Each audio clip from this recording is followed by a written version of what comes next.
시청자 여러분 안녕하십니까? BTV 대구 뉴스입니다. 첫 소식입니다. 대구 군부대 이전지로 군위군이 최종 선정됐습니다.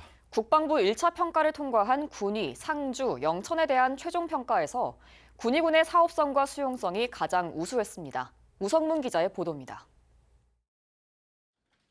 국방부 1차 평가를 통과한 군위, 상주, 영천 세 곳의 대구 군부대 이전 예비 후보지 가운데 군위군이 마지막에 웃었습니다. 대구시는 대구 군부대 이전지 선정평가위원회 평가 결과에 따라 군위군을 대구 군부대 통합 이전지로 최종 선정했다고 5일 밝혔습니다. 1단계에선 국방부가 임무 수행 가능성과 정주환경 평가를 했고 2단계에선 대구시가 사업성과 수용성을 평가했는데 군위군이 최고점을 받았습니다.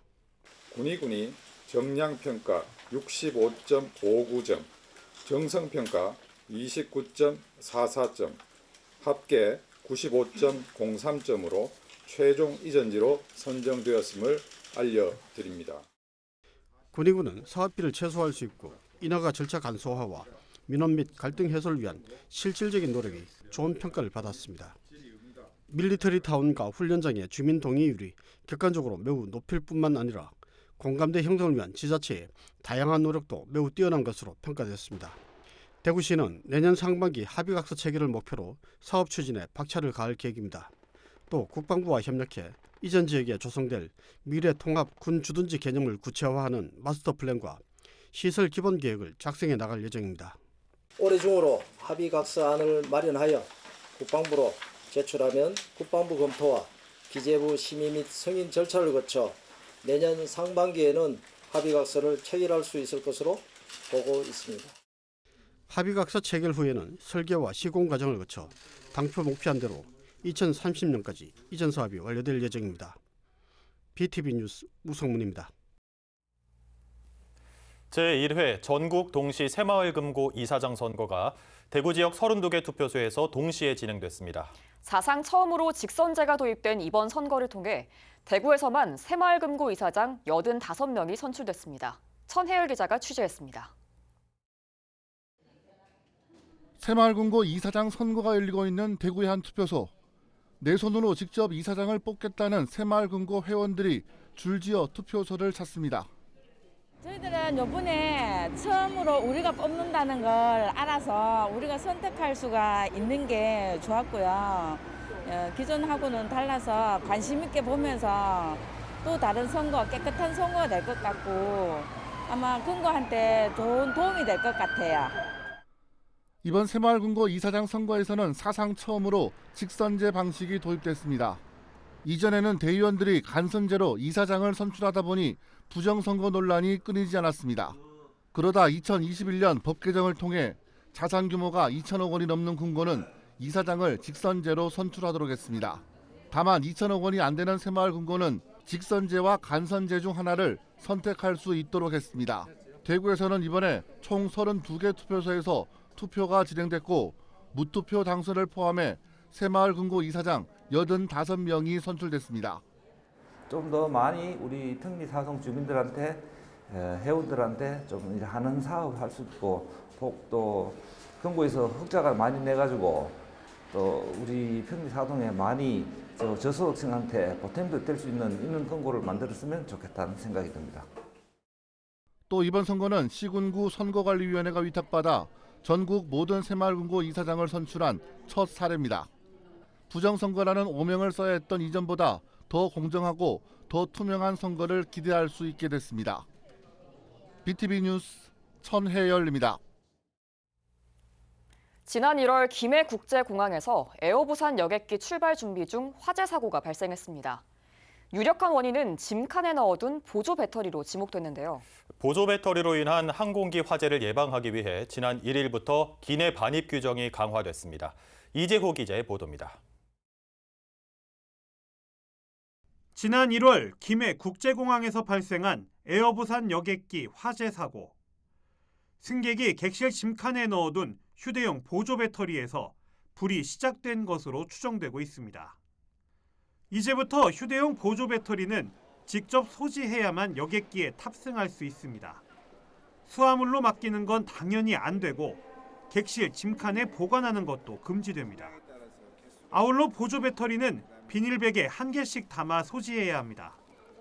반입할 수 있는 배터리 용량도 제한되는데 용량이 160W시를 초과하면 무조건 반입할 수 없습니다. 흔히 쓰는 100W시 이하 제품은 5개까지 휴대할 수 있고 6개부터는 항공사의 승인을 받아야 합니다. 예, 우리가 일반적으로 사용하는 보조 배터리는 5개까지 휴대를 하실 수 있고 그 이상은 항공사의 승인을 꼭 받으셔야 됩니다. 고객 여러분들의 안전을 위해서 필요한 거니까 꼭 협조 부탁드리겠습니다. 인천국제공항은 강화된 보조 배터리 반입 규정을 탑승객들에게 적극 안내하고 있습니다. 또 허용량을 초과하는 보조 배터리 반입을 방지하기 위해 검색을 강화하고 있습니다. 정부는 휴대용 보조 배터리로 인한 여객기 화재를 예방하고자 강화된 반입 규정을 지난 1일부터 시행하고 있습니다. BTV 뉴스 이재우입니다.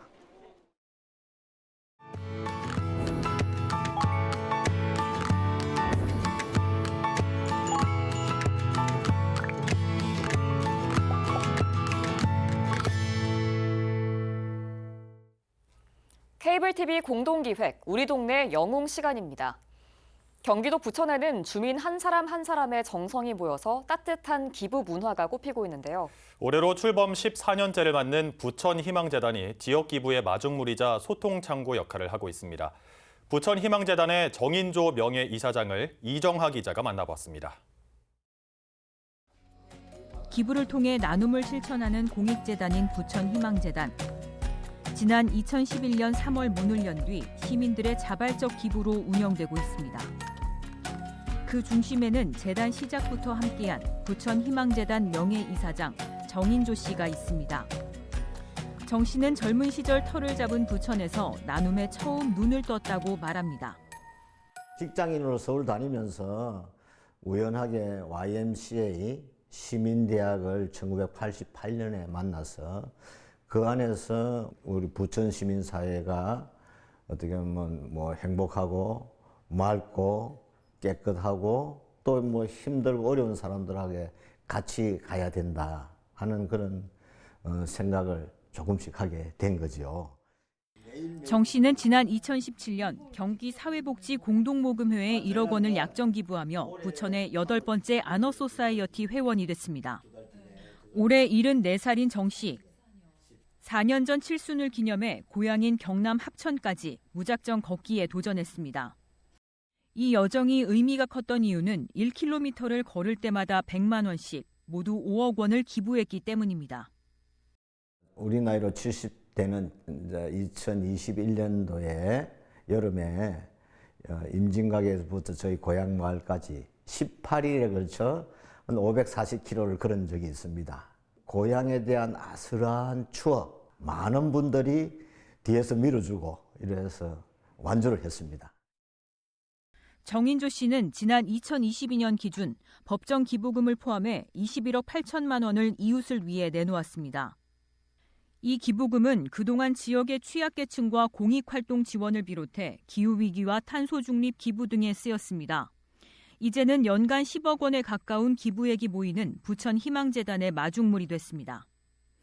앞으로 정 씨는 유산 기부를 포함해 30억 원까지 기부하는 목표를 세웠습니다. 나이 들면서 웰다잉 문화운동, 유산 기부 운동입니다. 모범을 보이겠다고 생각해서 작은 아파트 하나를 신탁을 했어요. 제가 죽으면은 그 아파트 재산이 부천희망재단으로 가게 하는 신탁을 작년에 한번 했습니다. 유산 기부 운동을 하려면 내가 먼저 해야지. 2년 전 부천희망재단 이사장직을 내려놓은 정인조 씨. 현직에서는 떠났지만 정 씨가 일생 동안 뿌린 기부 철학은 점차 부천 시민의 일상 속에 자리 잡고 있습니다. 부천희망재단은 지역 출신인 축구 국가대표 황희찬 선수와 함께 기부 문화 조성에 앞장서는가 하면 기부 마라톤 대회를 개최하기도 하고 지난해부터는 일상 속에서도 기부가 가능한 키오스크를 설치해 운영하고 있습니다. 기부 문화는 좀 트렌드가 바뀌고 있다고도 좀 봐야 됩니다. 내가 기부하고 싶을 때 소액이라도 바로 결제할 수 있는 문화를 지금 만들어 가고 있습니다. 투명성을 바탕으로 해서 좀 더 부천에 든든한 그런 재단으로서 계속 오래 될 수 있도록. 정인조 명예이사장의 남은 소망은 하나입니다. 100만 원 좋고 1000만 원 좋고 아니면은 1%도 좋고 0.1%도 좋다. 내가 이 지구로 여행을 왔다. 간다는 어떤 그런 하나의 증표로 그런 운동이 우리나라 곳곳에서 확산되었으면 하는 바람을 가져갑니다. 지역의 어려운 이웃을 위해 자신이 가진 것을 대가 없이 나누는 마음. 한 사람의 선한 영향력이 지역사회 곳곳을 밝히는 불빛이 되고 있습니다. 헬로티비 뉴스 이정화입니다. 지난해 대구의 출생아 수가 9년 만에 깜짝 반등했습니다. 하지만 사망자가 더 많은 추세는 계속 이어져 2만 9천 명이 자연 감소했습니다. 세종을 제외하고는 전국적으로도 감소해서 인구 절벽에 대한 걱정은 여전합니다. 김민재 기자의 보도입니다. 지난해 대구에서 태어난 출생아 수는 1,100명입니다. 1년 전보다 700명 정도 늘어나면서 출산율은 소폭 반등했습니다. 하지만 출생아 수보다 사망자 수가 더 많은 인구 자연 감소 규모는 6,700명에 이르면서 대구 지역 인구 감소 현상은 6년째 이어지고 있습니다. 지난 2019년 이후 대구의 인구 자연 감소 규모는 총 28,900여 명에 달합니다. 2023년까지도 7,000명대를 유지하다가 출생아 수 증가 등으로 올해 6,000명대로 소폭 줄었습니다. 지역별로 보면 지난해 세종만 유일하게 출생아 수가 사망자 수를 넘어 1,000명이 자연 증가했습니다. 대구, 경북 등 16개 시도 모두 자연 감소했습니다. 특히 경북은 지난해 14,000명이 줄면서 전국에서 인구 자연 감소 폭이 가장 컸습니다. 출생아 수에서 사망자 수를 뺀 자연 증가는 마이너스 12만 명으로 2020년 첫 자연 감소 후 지속적으로 자연 감소하였습니다. 인구 1000명당 자연 증가 인구를 의미하는 자연 증가율은 마이너스 2.4명으로 전년과 동일하였습니다. 세종에서는 출생아 수가 사망자 수보다 많아 1,200명 자연 증가한 반면 경북, 경남 등 16개 시도에서는 자연 감소하였습니다. 여성의 평균 출산 연령은 첫째의 경우 33.1세입니다. 이는 10년 전인 2014년과 비교했을 때 3살 정도 증가한 수치입니다. 20대의 출산율은 24.5%였습니다. BTV 뉴스 김민재입니다. 달성군 합인면에 있는 달서 중고등학교가 2027년 이전합니다. 학교 주변에서는 벌써부터 후적지 개발 방향에 대해 다양한 의견이 나오고 있는데요. 학교 부지를 매입한 달성군은 주민 의견을 수렴해 개발 방향을 수립하겠다고 밝혔습니다. 천혜열 기자가 취재했습니다. 한울타리 안에 있는 달서 중학교와 달서 고등학교가 2년 뒤인 2027년 이전합니다. 17,000제곱미터가 넘는 이 부지를 어떻게 활용하느냐를 놓고 벌써부터 관심이 집중되고 있습니다. 가장 먼저 거론되는 시설은 대중목욕탕이 딸린 시니어 체육시설입니다. 특히 대중목욕탕의 경우 합인면에는 사우나 시설을 갖춘 목욕탕이 한 군데도 없어서 불편을 호소하는 사람들이 많습니다.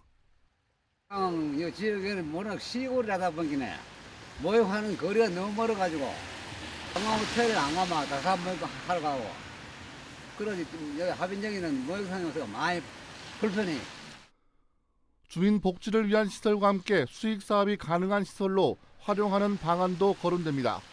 인구가 3,400여 명뿐인 합인 지역을 발전시키기 위해서는 학교 부지를 활용하는 수익 사업이 필요하다는 논리입니다. 키즈 카페 반하고 안 그러면 애견센터 반, 애견센터도 요새 진짜로 많이 하잖아요. 그러니까 애견센터 반 해가지고 그 운영권을 이제 뭐 합인면에 번영해 주든지. 열쇠는 달서 중고등학교 부지를 매입한 달성군이 쥐고 있습니다. 현재로서는 시니어를 위한 체육시설 부지로 활용한다는 기본 구상만 잡고 있는 상태입니다.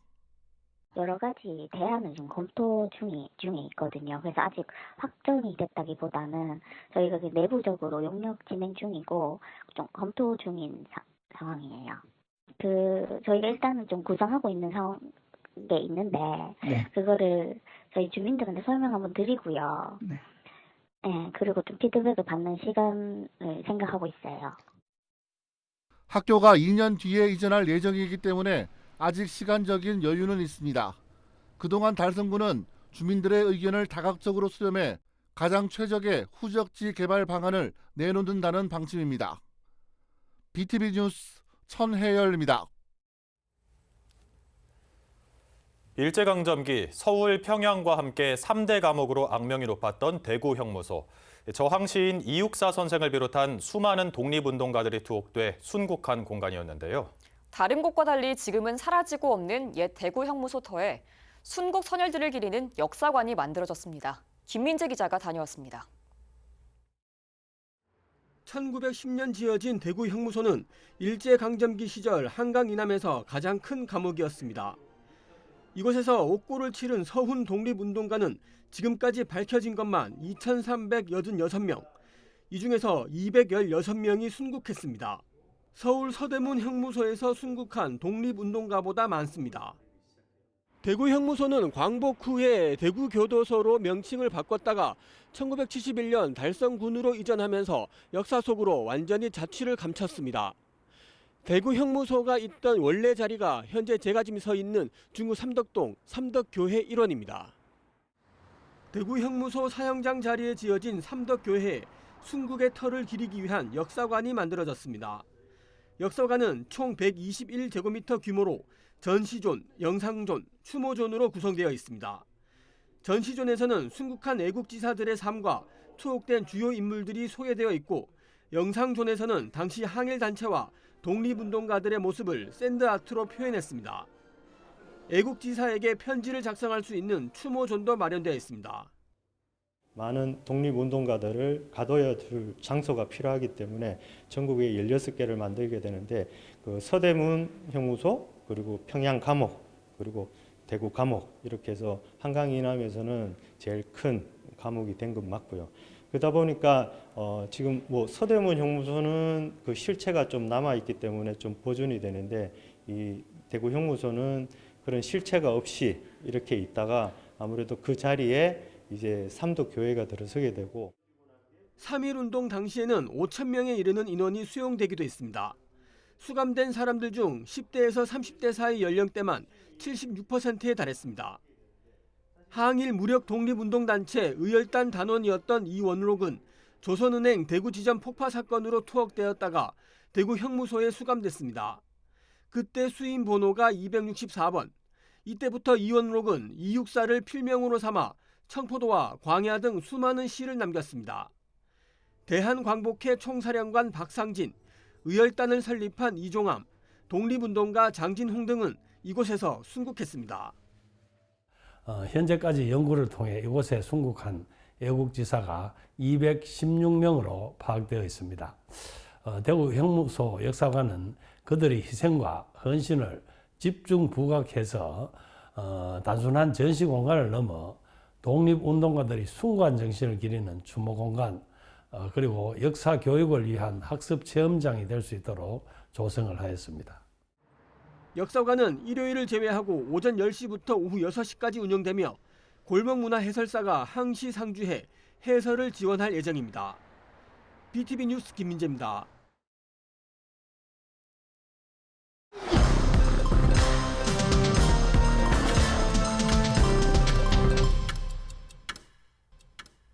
달성군이 지역 중소기업 제품의 홍보와 판로 개척을 지원합니다.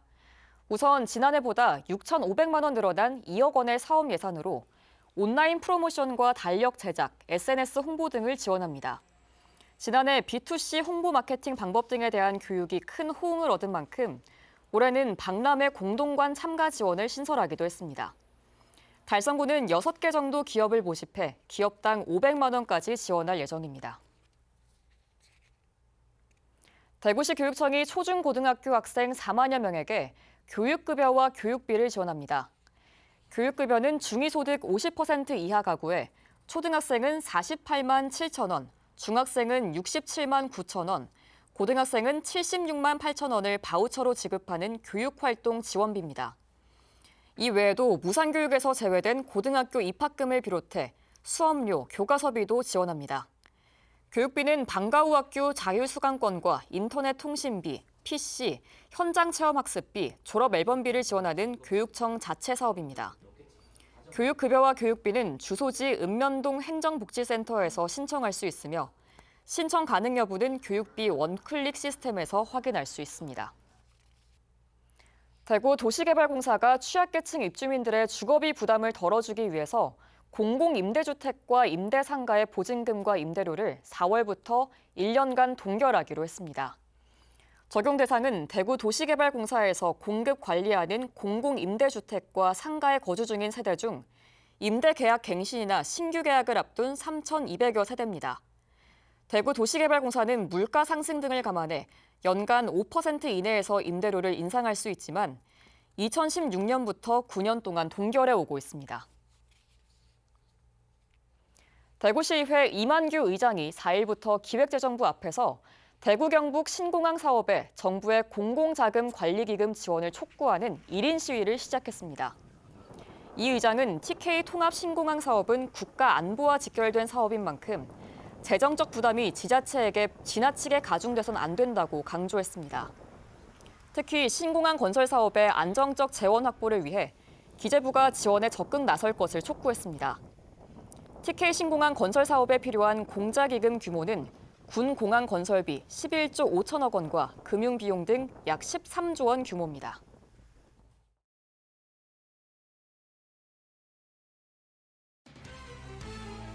서부경찰서는 초등학교 주변의 아동 안전을 강화하기 위해 아동 안전 지킴이 26명을 선발했습니다. 선발은 서류 심사와 체력 평가, 면접 등을 통해 이뤄졌습니다. 이들은 올해 연말까지 등하교 시간대에 통학로 주변을 순찰하며 아동의 안전을 책임질 예정입니다. 서구청은 홈페이지를 전면 개편의 보안성을 강화하고 교육, 강좌, 체육시설의 통합 예약 기능을 추가했습니다. 이를 통해 주민들은 안전하고 편리하게 서비스를 이용할 수 있을 것으로 기대됩니다. 달성군립도서관은 과학의 원리와 개념을 배울 수 있는 프로그램인 도서관에서 만나는 과학에 참여할 수강생을 모집합니다. 이 프로그램은 어린이와 청소년을 대상으로 하며 참여를 원하는 이들은 도서관 홈페이지를 통해 신청할 수 있습니다. 과학에 관심이 있는 학생들에게 좋은 기회가 될 것입니다. 대구시 교육청은 신학기를 맞아 관내 유치원, 초중고등학교 345곳의 급식을 대상으로 식재료 보관 상태와 유통기한 준수 여부 등을 점검합니다. 이번 점검은 학생들의 안전한 급식 환경 조성을 목표로 하고 있습니다. 이상 간추린 소식입니다. 대구 군부대 이전지로 군위군이 확정됐다는 소식 전해드렸는데요. 후적지 개발 논의가 이제 남았습니다. 대구 미래를 바꿀 기회가 되길 바라겠습니다. 이상으로 뉴스를 마칩니다. 저희는 시청자에게 힘이 되는 소식으로 다시 찾아뵙겠습니다.